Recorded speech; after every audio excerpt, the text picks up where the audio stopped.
Πρωθυπουργός Παντάβιος Πανταβίου είπε «Τούτη η γη μας την έδωσαν και θα την παραδώσουμε. Όπως δεν μπορούν να ξεριζώσουν τα δέντρα για να τα πάρουν μαζί τους οι κατακτητές, κανένας δεν μπορεί, όσο ισχυρός και να είναι, να μας ξεριζώσει από τη γη μας».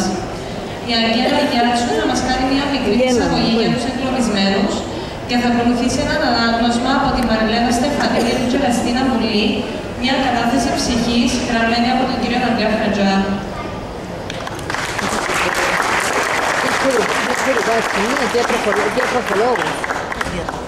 Εγκλωβισμένοι Μαρονίτες, μια ατέλειωτη θυσία.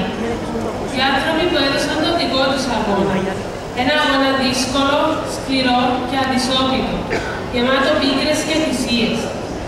Αυτοί που στάθηκαν όρθιοι και αγέροχοι για να κρατήσουν τις πύλες ανοιχτές μέχρι την πολυπόθητη επιστροφή, σαν φύσηξα βοριάτες λυσασμένοι και είχαν μέρες δύσκολες και χρόνια οργισμένοι. Αυτοί που θυσίασαν τα παιδιά τους για να κρατήσουν την ελπίδα της επιστροφής ζωντανή.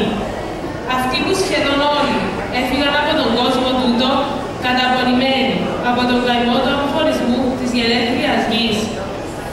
Έχουν χρέος οι νεότεροι να διατηρήσουν αλόβητη και ζωντανή τη μνήμη τους για να μπορούν να ελπίζουν.